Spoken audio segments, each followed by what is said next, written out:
All right, it's my pleasure to welcome first head coach of the number 5 seed Texas Longhorns, Steve Sarkisian, and head coach of the number 4 seed and Big 12 champion Arizona State Sun Devils, Kenny Dillingham. Coaches, welcome. Thanks for being here. We appreciate your time. We'll start with an opening statement from each coach. When we get to questions and answers, raise your hand. I'll recognize you. We'll get a wireless mic runner to you. Please give us your name and outlet and then to whom you're addressing your question. Coach Sarkisian, we'll start with you. If you could just give us an opening comment about just how preparations have gone so far and what your bowl experience has been like. Yeah, I would say first of all, I'd love to acknowledge the Peach Bowl, the job they've done. It's been first class all the way through. Our staff, our players have enjoyed the experience. Granted, being in the playoff, it's a bit of an abbreviated bowl experience, but I think they've done a fantastic job of making this experience one that our players really have enjoyed. The hospitality, facilities, everything has been tremendous. Thank you. As far as the ball game goes, feels kind of like we're just kind of staying the course of what's been going on, the way this season has gone, with starting July 31st with our first ball game, August 31st, and then 2 byes along the way, a conference championship, these 10 days in between games. So we've just been kind of riding the wave and enjoying the journey. And this is another great opportunity for us. Humbled and honored to be here representing the Southeastern Conference in the CFP against a great opponent. I've got a ton of respect for Coach Dillingham, the job he's done at Arizona State, the way their team has continually improved throughout the season. The last couple months, they've been playing as good as anybody in the country.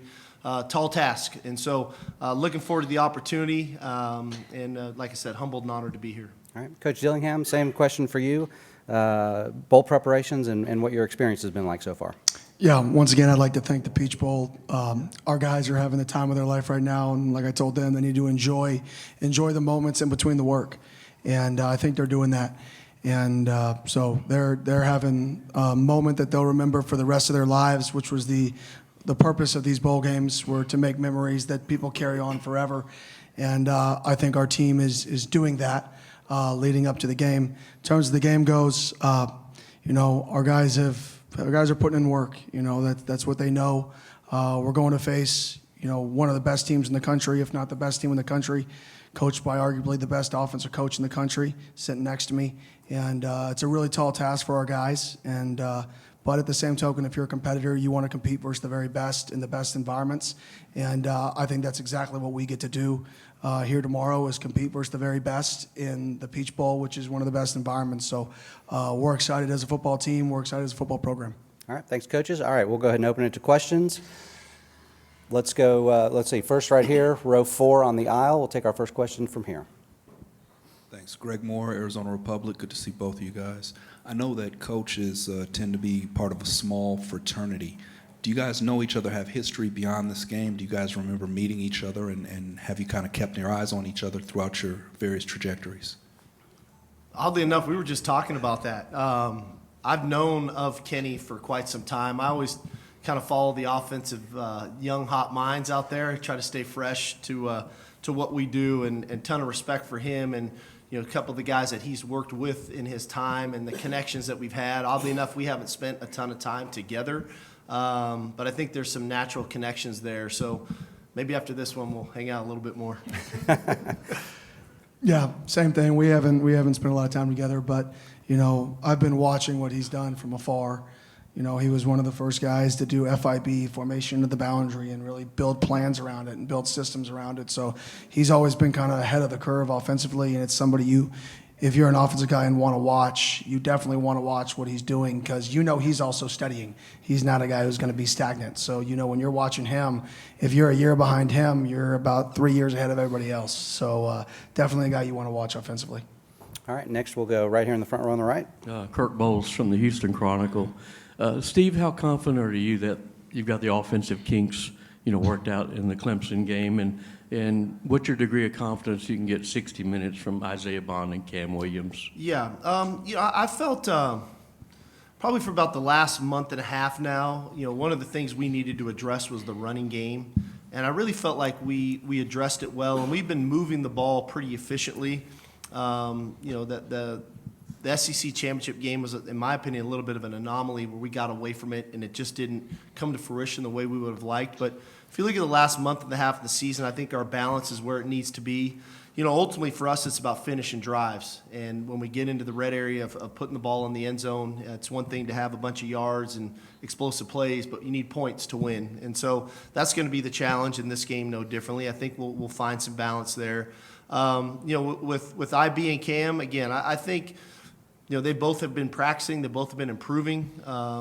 To some degree, it's how do you feel on game day, right? When the adrenaline really kicks in, what does that feel like for a competitor?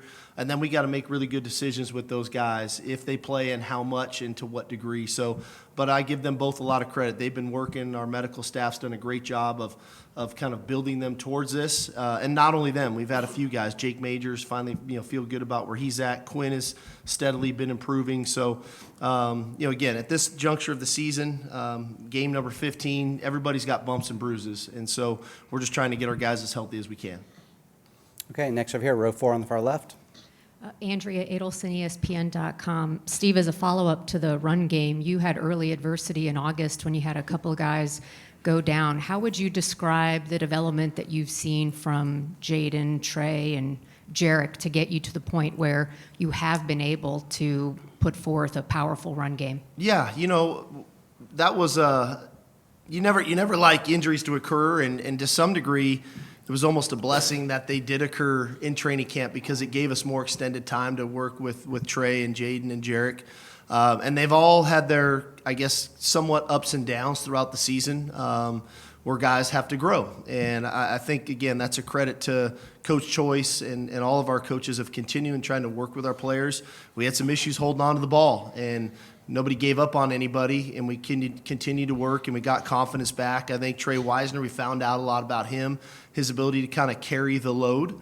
You don't go into Kyle Field and carry it 30-something times, in that physical and that environment if you can't handle it. And so at the end of the day, I think we found a good mix with all three of those guys, and we're going to need all three to be effective as an offense. All right, next we'll go right here in front row on the right. Tom Boy Richardson from Orange Bloods. Question for both of you coaches. You guys do have something in common, which is you didn't have the results you wanted in year one, but yet you guys still trust the process that you would eventually have the success. Can you just talk about getting past year one, trusting the process when you don't see the results, and then basically that journey to where you are now? All right, Coach Dillingham, I'll start with you. I just think you have to have a belief in what you're doing.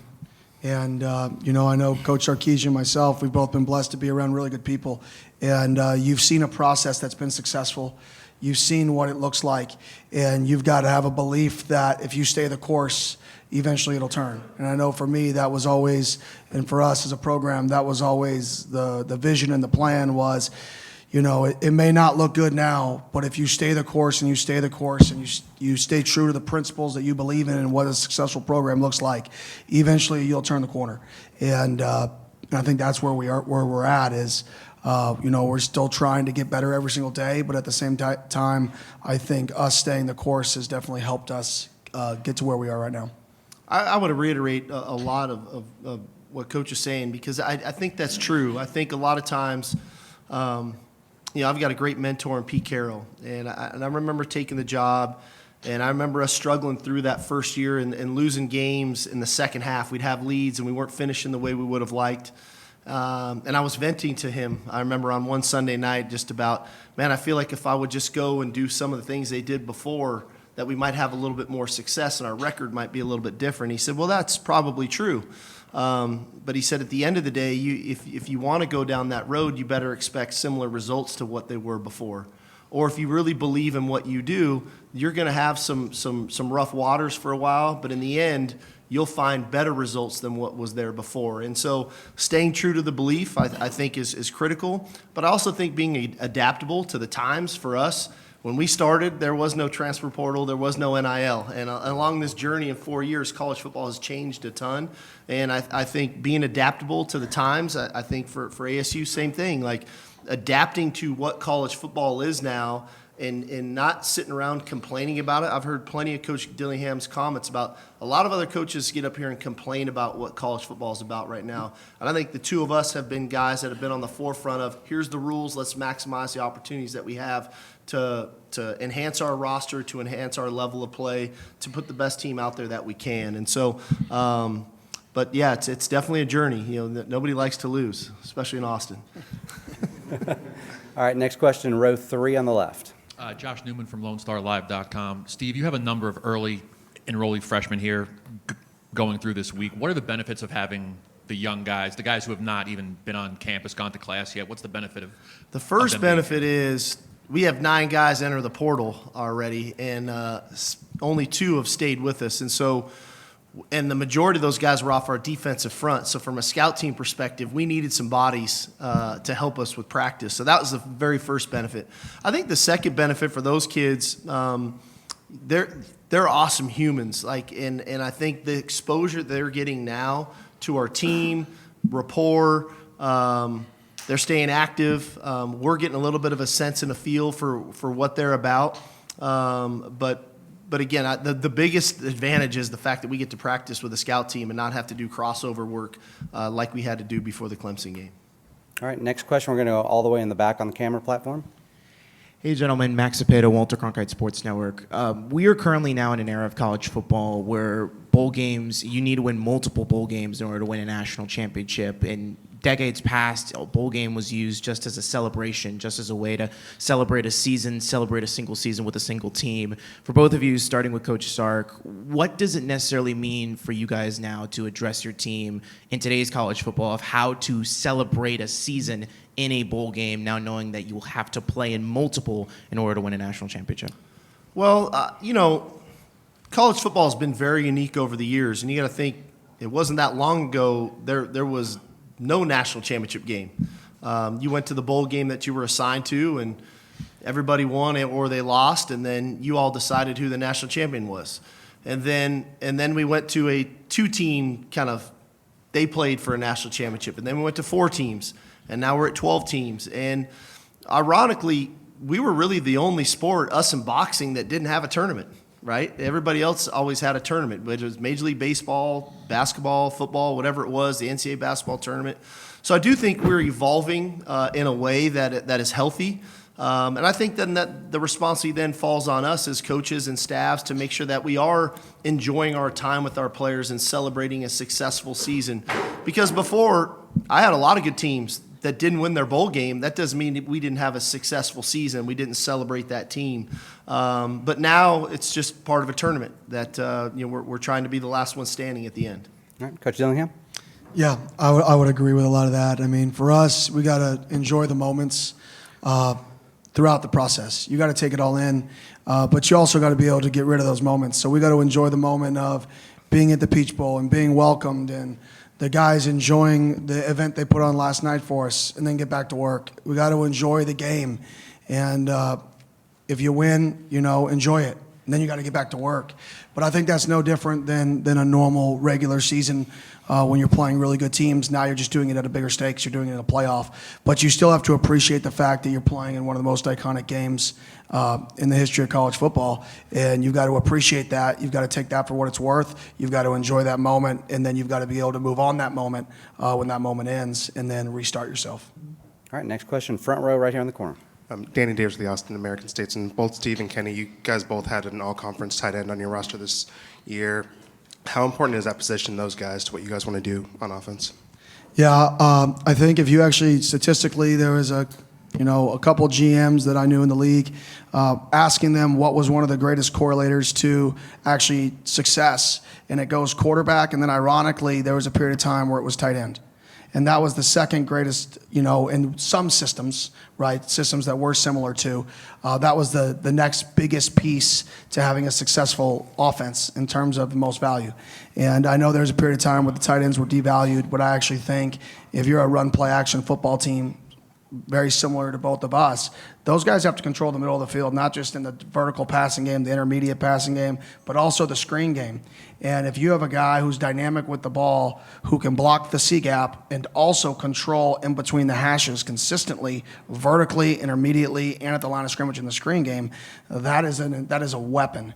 And for us, I think both of our systems really play into that position and play into somebody who's not just good blocking, not just good down the field, but good with the ball in his hands. Yeah, I'd reiterate a lot of the same. I've answered this before. I would say after the quarterback in our system, probably the most important position is the tight end because of what we ask of him to do. From a formational standpoint, a blocking standpoint, a route tree standpoint, the multiplicity of the things that the tight end has to do in our systems make him extremely valuable. And when you have a good one, I think that makes our lives a lot easier from a play caller perspective. All right, next question, 3/4 of the way on the back on the left. Craig Way, Longhorn Radio Network from Learfield. Coach Dillingham, wanted to get your thoughts on the progress, the development of Sam Levitt, starting from the time he arrived on campus. What were your expectations for him, and how has he obviously progressed to what you've hoped he would become? Yeah, obviously he's a really good athlete. So when you get really good athletes when they're young, they want to scramble. They want to make every play with their legs. And I think one of his, not just the mental side of understanding protections. You don't just have to run away from the guy that makes you hot and make him miss like you do in high school, right? Because you're a better athlete than most people. He started to understand protections. He started to understand hots and to use his athleticism when it's needed, not when he wants to. And there's a big difference there. And I think throughout the season, he's really gotten better at when to use his athleticism, when to be ultra aggressive, when to not, when to change pros, which is part of being a freshman, is to help protect yourself. And has he exceeded my expectations? Yeah, I would say he has. And if I said he didn't, I'd be lying to you. He's done such a great job as a freshman to come in. And what people don't see is how hard he works behind the scenes.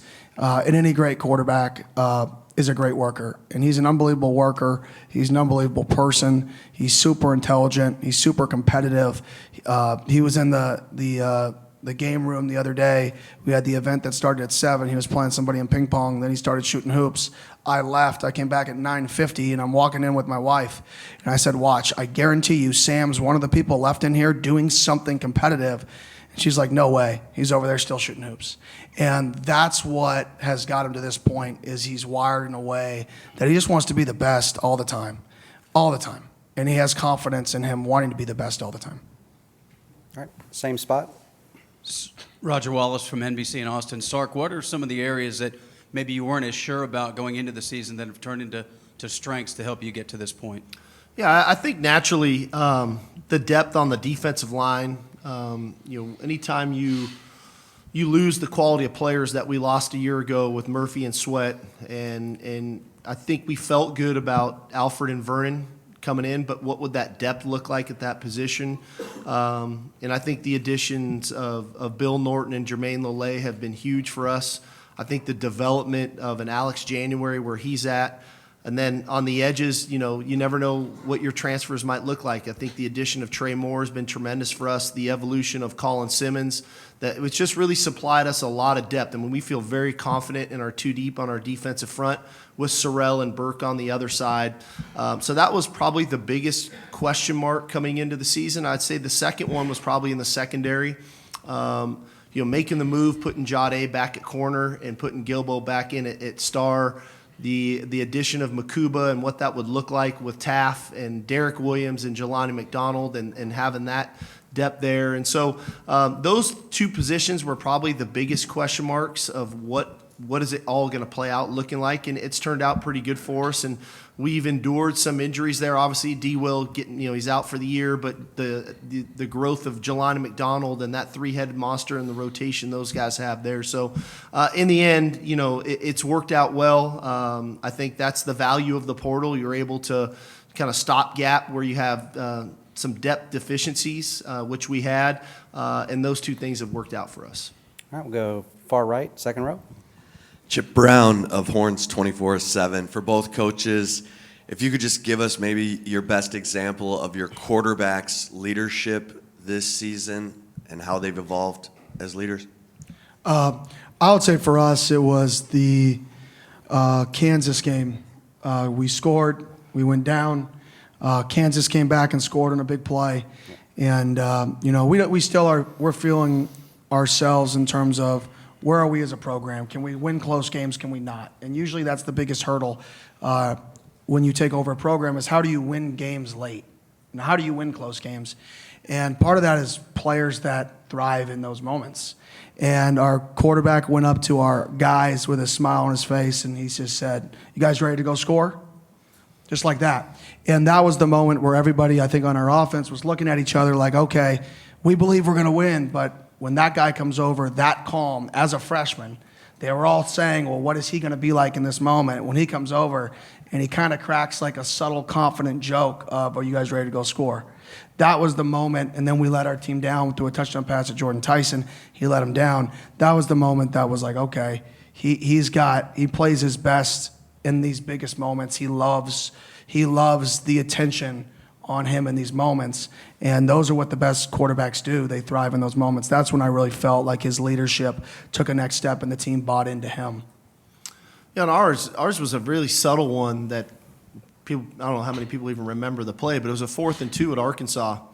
And, we're not a big quarterback run zone read team, but sometimes we'll call them in critical moments. And we called it, and Quinn pulled it, and probably could have very easily went right, went left, got the first down, and the game would have been over. And this dude decides to try to run the safety over, and it's a massive collision.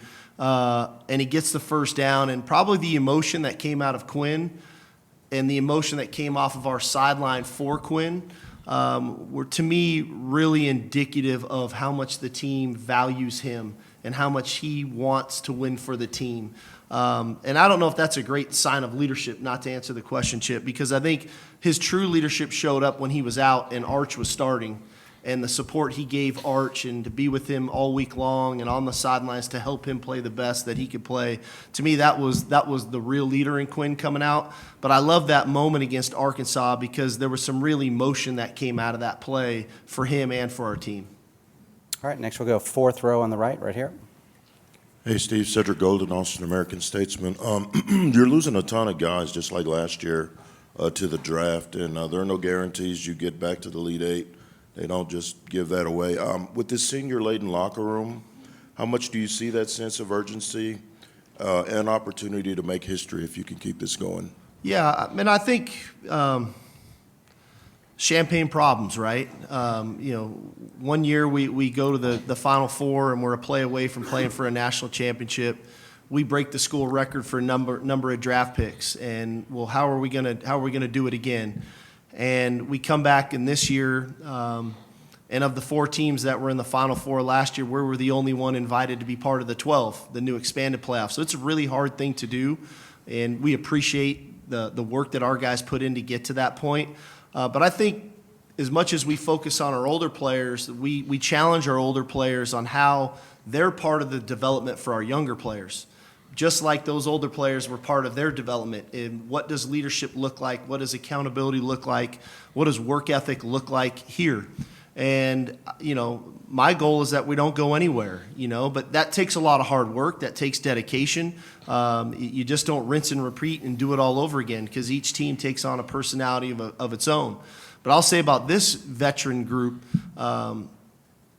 I don't think any of them forget being in New Orleans at the end of that game last year. And I don't think any of them forgot all off season long. And the obsession that they've had with getting back to this stage, I think is one that has fueled us through a fair amount of adversity that has gotten us back here.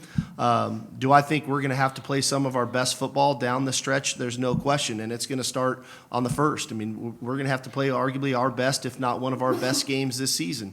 But that's the challenge that we're all striving for and working towards of how do we all put our best foot forward so that collectively as a team we can play one of our better games.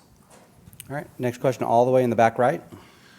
Kevin Sherrington, Dallas Morning News. Kenny, could you tell me, looking at your players this week, listening to them, they seem awfully confident and loose going into this game. And I'm wondering if that's exactly how you would want them to act.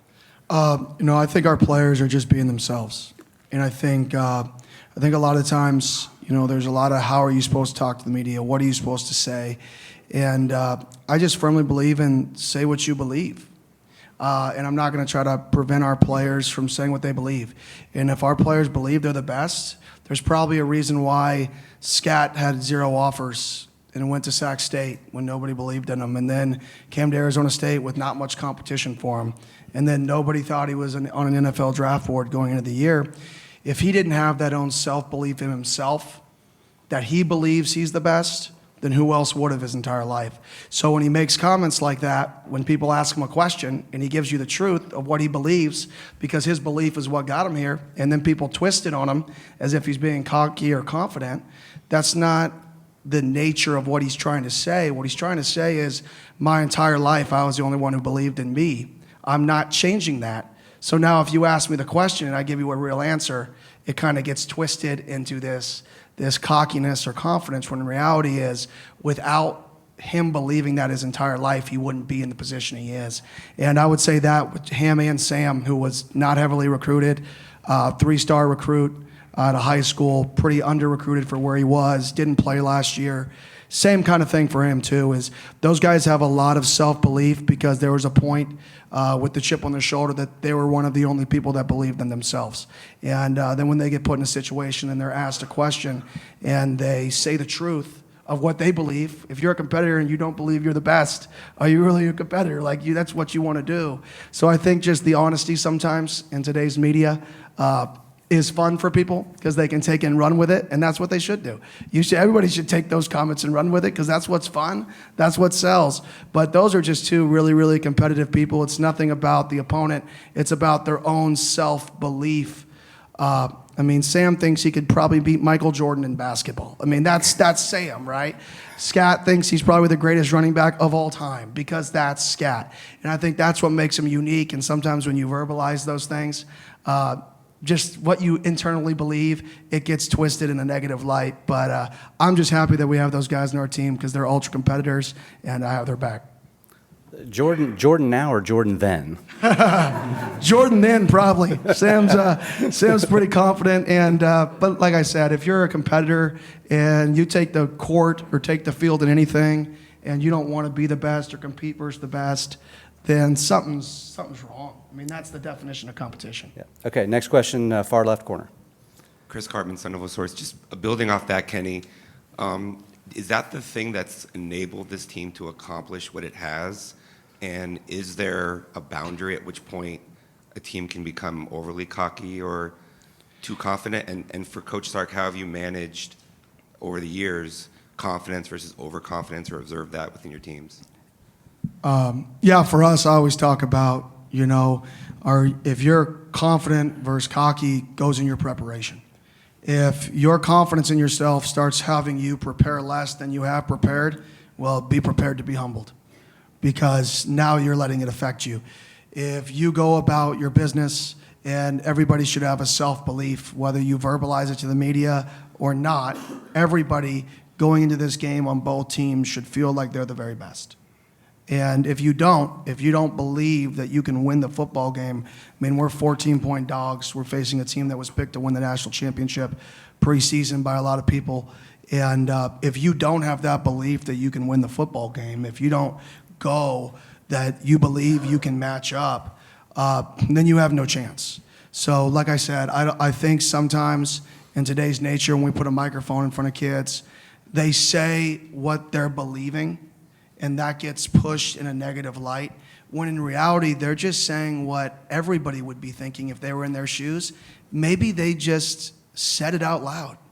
And people aren't supposed to say the actual response to the question. People want us to respond to the questions in the perfect answer that is supposed to be responded to, not the actual truth nowadays. And I think sometimes the 18 to 23-year-olds just say what they believe, and that sometimes gets twisted. Both those kids are incredible kids. I do believe that's a reason we're where we're at, is we got a lot of guys with a chip on their shoulder who were counted out. We're underdogs, and we're still underdogs. We're still counted out. But that shouldn't change your own self-belief in yourself. I think from our end, as a coach, our job is to build confidence in our players, right? Whether that's through the physical ability, the mental approach, the emotional approach. That's our job, is to build confidence. And then you have to continue to build that confidence through their preparation week to week to week, and then through their execution. It's one thing to be really confident and you don't play well, and then you're just still confident again. It's, well, why didn't I play well? What do I need to alter to get that back? And so again, there's obviously times when everybody gets humbled. We all do. As coaches, players, it is what it is. And the self-reflection, I think, is really important.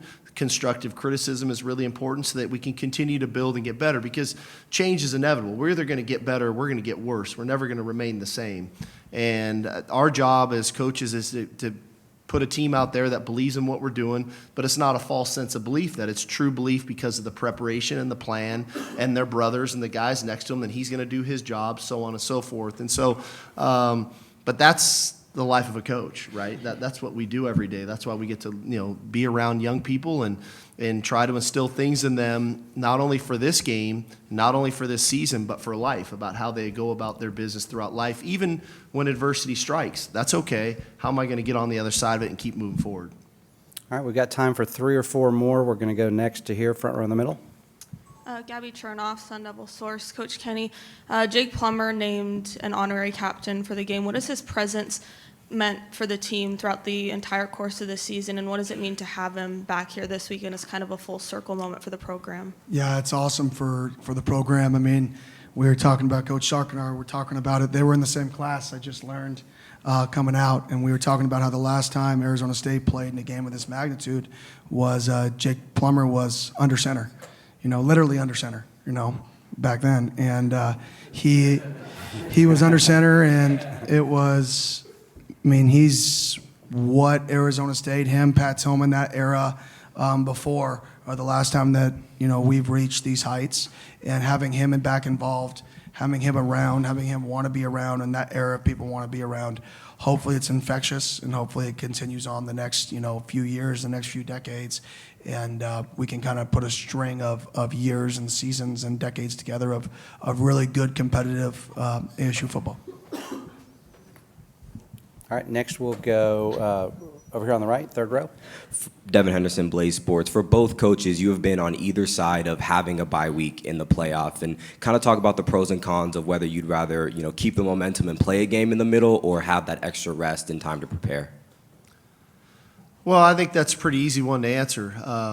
A year ago, I'd say it was great having the bye, because that's the situation we're in. This year, we didn't have a bye, so this is great too. I'm going to tell you exactly what our team needs to hear, so it is what it is. Yeah, I have no clue. I haven't been in both settings, so we'll find out tomorrow at about 5 o'clock if I like the bye or not. But at the end of the day, we're about to go play with 8 teams left. If you can't get excited to play, if there's an excuse for why you didn't play to the level of you played, something's wrong. At the end of the day, 2 really good football teams are going to go play each other, regardless of the bye or not. All right, fourth row on the left right here. Terry Middleton from Horns Illustrated. This question is for both Sarkisian and Coach Dillingham. So this week, the National Football Foundation and the College Hall of Fame put out a list of those that they're honoring for their role in college football and also for future generations. And you two are the future generation.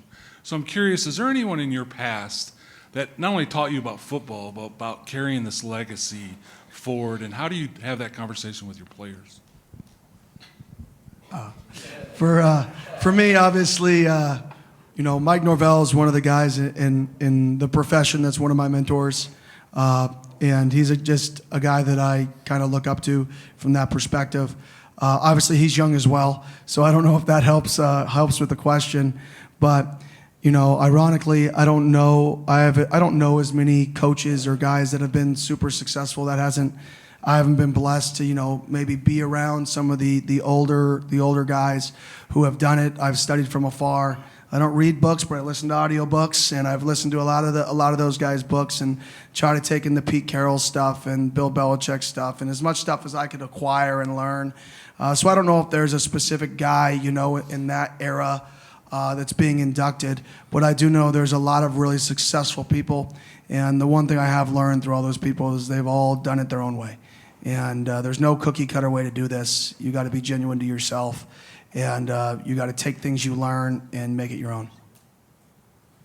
I thought you were going to tell us we were getting honored, Terry. I didn't. I said, where's Bianco? He didn't tell me this stuff. Anyhow, mine's pretty easy, right? I mean, I spent 3 years with Nick Saban, and I don't think there's been a better ambassador for the transition of college football than Nick Saban. And so the life lessons that you learn managing a program at a high level, how you treat people, how you develop your players, not only on the field, off the field, that's the legacy, right? It's easy to look at the national championship trophies or the Heisman trophies and think that's the legacy. But I think there's a standard in which he did the work that he did, whether it was at Alabama or at LSU,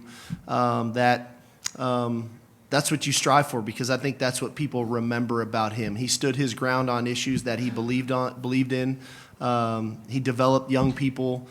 He won football games. He adapted with the times. He went from I formation, run the ball, to RPO-driven quarterback runs. He's forever evolved, and so that was the legacy, that I think he left upon us. And it was just, how many notes could you take, and then how can we try to do the same thing here with some of the lessons learned there? All right, we've got time, I think, for two more. Next, we're going to go all the way back on the left. Tom Forbes with C-Trace Sports. Kenny, what's a similarity and a difference between Frank Kush's coaching style and your coaching style, and how has that shaped your success this season? I wasn't around really with Frank Kush. I'm a little younger than that, but I do remember just the demand he put on his players. I would say, we may get, I think nowadays, he had so much success because the standard that he had, and I think that's every good coach has a high standard. I would say the difference is how you get to that standard nowadays is probably a little different than how you could get to that standard back then. Frank Kush has built the foundation for Arizona State football, and to even be mentioned in the same sentence with him is an honor. All right, I guess we'll take our final question here, all the way back on the right. Sam Kahn from The Athletic. This is for Kenny. Your first year in the Big 12, I'm curious what you thought of that league from a competitive standpoint, and do you think your team's performance in the playoff could or should affect the Big 12's perception in the playoff format moving forward? Yeah, for us, obviously, the Big 12, really competitive league, really fun environments to be in. It was fun to travel to some of those environments and play some really, really good football teams. Obviously, I couldn't answer the second question. That's way out of my scope. I'm not that smart. I just know how to run power right and counter left, which is what Gus Malzahn taught me years ago. So I'll stick to the football. I'll let all the politicians and all those people stick to the who gets in the playoff and who's not. And, if we win enough football games, we'll be in. If we don't win enough football games, we won't. And if you get blessed to play another football game, you pour everything you have into it. And if it's the last one you play, then you should have won more games and repeat. So that's how I look at it. But I'm not going to get into the details on that. All right, gentlemen, that'll be our final question. Coaches, if you would, we're going to pose for a couple of photos with the trophy. If you guys would stand up and flank that. Percy and Gary, please.